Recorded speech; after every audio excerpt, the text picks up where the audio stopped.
Buen dia! Hi, Alex! Morning. Grabe, ginulat ang mundo.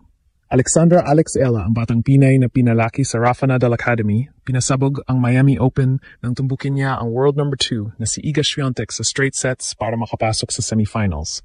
Isang career-defining upset na pwedeng ituring na breakthrough moment para sa tennis ng Pilipinas. Hindi biro ang landmark run ni Alex sa Miami. Dumaan siya sa serye ng malalakas na kalaban, kabilang sina Jelena Ostapenko at Madison Keys, at nagpakita ng matapang na composure sa malaking entablado. Style na mismatch sa expectations na marami pero perfect para sa kanyang Rice. Sa quarterfinals, nagpakita siyang agresibo sa return at matatag sa big points para wasakin ang aura ng favorite. Ang emosyonal na layer ng istorya?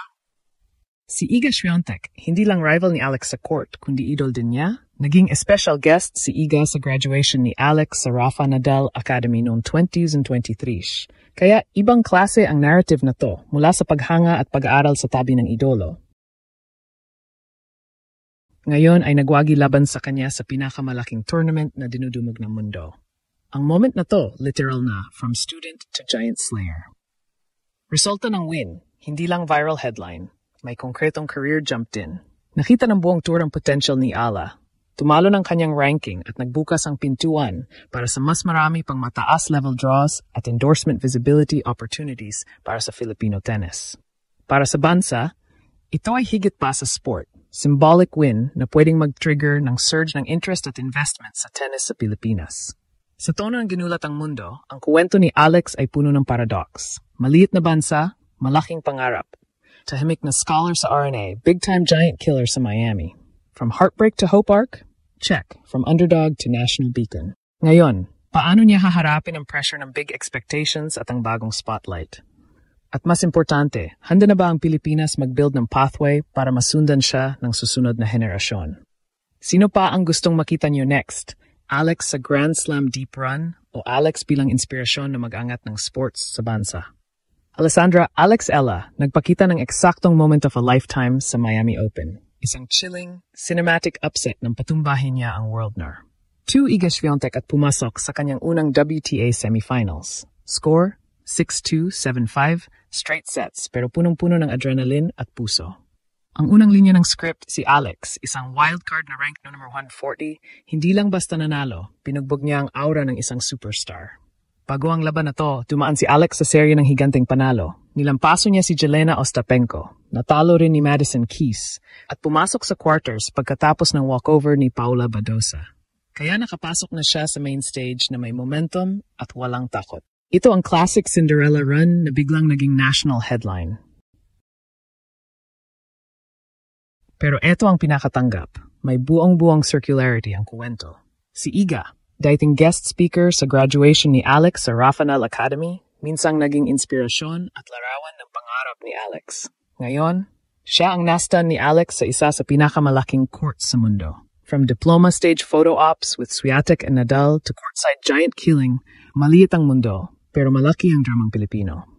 Ang pagka-student to giant slayer narrative na ito, napakahusay para sa headlines. Ano ang nangyari sa court? Simple, agresibong return game, matinding unang serve response, at clutch mentality sa big points. Emotional at tactical na kombinasyon na hindi inaasahan ng marami laban sa isang top 2 player. Iga na nakaranas ng external distractions bago ang match. Reported fan harassment incidents during the week, struggled sa rhythm, pero credit kay Alex, ginamit niya ang pagkakataon, nag-deliver sa crunch moments, at hindi nagpa-bother sa pangalan sa kabilang dulo ng net. Ano ang ibig sabihin nito para sa Pilipinas? Hindi lang isang sports headline, ito ay national symbolism. Isang Filipina na sumabog sa WTA 1000 stage, nag-aangat ng visibility ng tennis sa bansa, at nagbibigay ng instant role model effect para sa mga kabataang nangangarap. Media at sponsors agad na nag-react, social feeds umapaw ng suporta, at sports desks ng bansa nag-flag ng moment. Isang catalyst para potential funding at development conversations. Cliffhanger, si Alex ngayon ay nasa semis, pero hindi pa tapos ang story. Paano niya harapin ang pressure ng bagong spotlight? Gaano kalayo ang mararating niya sa Grand Slams? At mas importante, handa na ba ang Pilipinas i-capitalize ang moment na ito para gumawa ng totoong pathway para sa susunod na generation? Tactics, social spike at national playbook. Load na. Tactics first, paano niya nagawa yun? Si Alex Ala nagpakita ng isang hybrid game. Agresibong return plus heavy forehand plus smart point construction. Sa unang set, dineploy niya ang constant pressure sa serve ni Swiatek. Nakakakuha ng early breaks at nagpahirap sa Polish star na makahanap ng rhythm. Sa ikinci set, nagpakita siya ng clutch mentality. Galing mula 4-2 down para isara ang set 7-5. Ang combination ng fearless shot-making at mental calmness ang nagbukas ng pinto para sa upset. Context matters. Swiatek hindi pumunta sa match na totally clean. May reported harassment incident sa practice days bago ang quarterfinal, at binigyan siya ng extra security ng tournament officials. Hindi namin sinasabi na yun lang ang dahilan ng pagkatalo niya, pero malinaw na may external stressors na nakaapekto sa rhythm at emotional bandwidth niya sa loob ng tournament week. Alex? Gumamit ng pagkakataon, nag-deliver sa big points, at hindi nagpa-intimidate sa pangalan sa kabilang dulo ng net. Impact sa rankings at visibility. Instant jump sa career trajectory. Ang win ni Ala sa Miami Open ang nagbukas ng first WTA semifinal at inilagay siya sa spotlight bilang unang Filipina na pumasok sa top 100. Major milestones na agad magpapatibay sa seedings, tournament invites, at commercial interest. Media spike, social feeds nag-trend, sponsors nag-inquire, at Filipino sports desks nag-rally big time. Ibig sabihin, hindi lang single match drama, ito ay catalytic event para sa tennis ecosystem sa Pilipinas. Personal narrative. Ang full circle tone ng story ay malakas. Si Iga Pernah naging guest speaker sa graduation ni Alex sa Rafa Nadal Academy noong 2023. 2 taon later, naglaban sila sa Miami at natalo ni Alex. Literal na student turns giant slayer. Ang human interest angle na to ang magsasell ng long-form features, sponsor storytelling, at documentary hooks. Expect feature pieces at brand pitches na gagamitin yung graduation photo plus upset footage bilang emotional through line. What needs to happen next, National Playbook?